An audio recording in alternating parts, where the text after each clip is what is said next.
So here's a variable ND filter in action.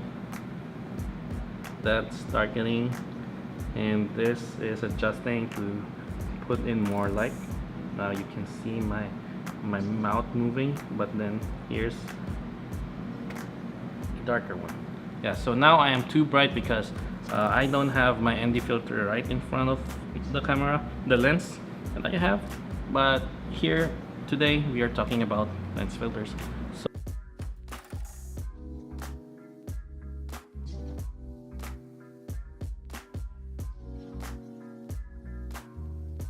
So why is it important for me to have lens filters, or why you should get lens filters? Okay, there you go. Well, first of all, variable ND is great for video production.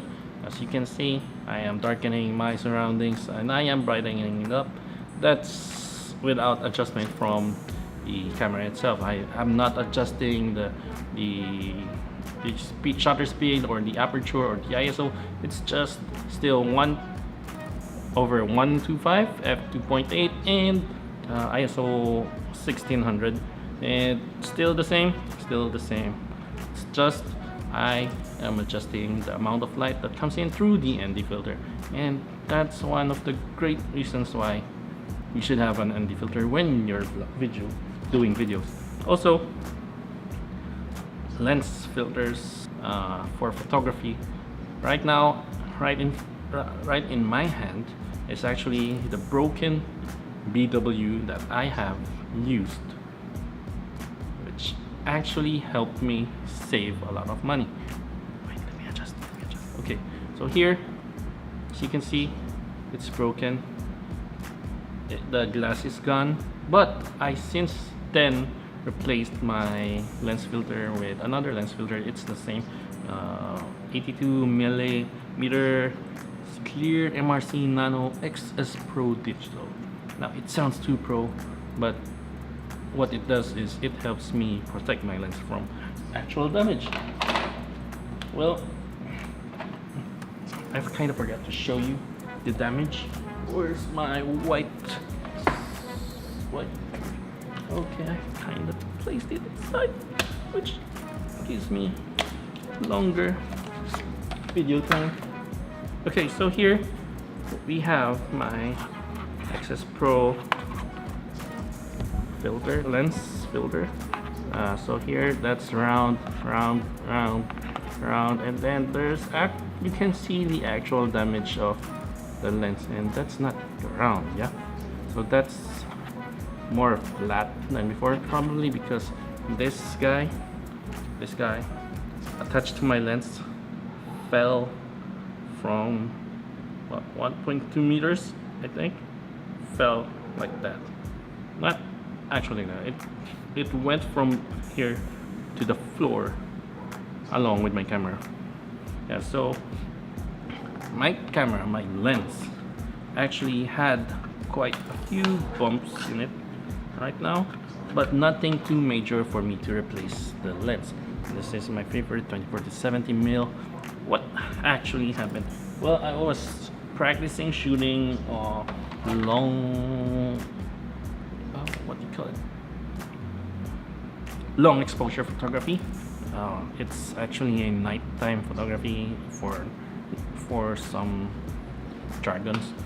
It's a long exposure. I was shooting for about 15-30 seconds, and I had it on a rail that's kind of flat, but then it's about that wide. So, and I placed my camera right there, and it kind of fell. Yeah, it kind of fell. Well, anyway, since then I have replaced my lens filter, and why you should get a filter for your photography, not just for videography, which I kind of said earlier. Well, first reason is it protects your lens from actual damage. By actual damage, I mean dust and water. So whenever dust and water hits the lens, there's probably would make the lens deteriorate for some period.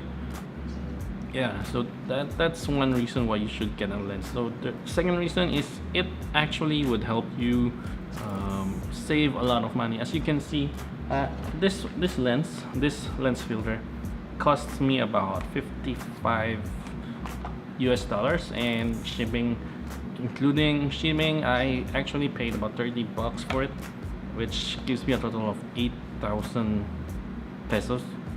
Yeah, 80, oh no, 4,000 pesos, 80 something US dollar.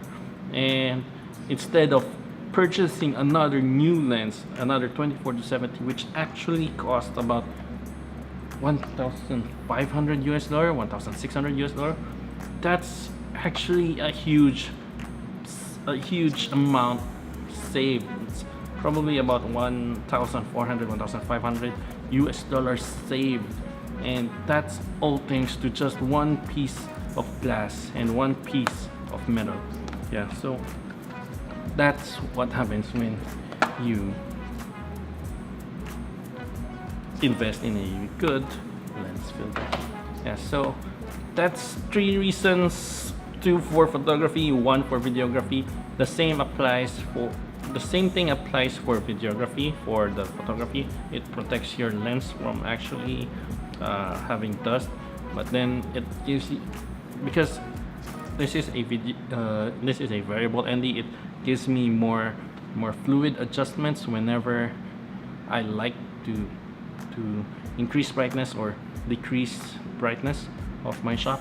Yeah, so that's just an added filter. More professional ones use an actual square shaped filters, which they place right in front of of the camera, and it actually helps. I mean, I practically had one instance where I had my 60D. Yeah, I think it's the 60D. I had my 60D point at the solar eclipse while in Canada, and this guy, this photographer that I was,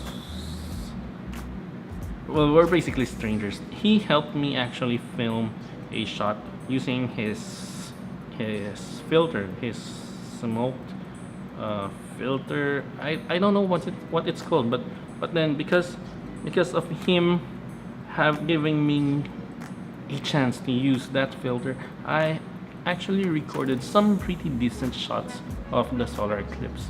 Yes, so make friends, everyone. You might not know when someone will actually be so great in helping you out produce content. Yeah, so let's finish this video, and I still have to pack for my trip. Goodbye. Okay, so this is a bit special for an ending, but since I'm here, I'm gonna do it anyway. Thank you guys for watching. If you like this video, hit that like button, subscribe if you aren't subscribed yet, and also check out my view.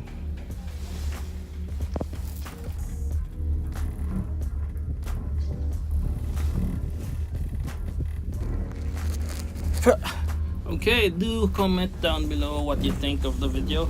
Thank you for watching, and this is the end. Thank you, have fun, and God bless you all. Stay safe.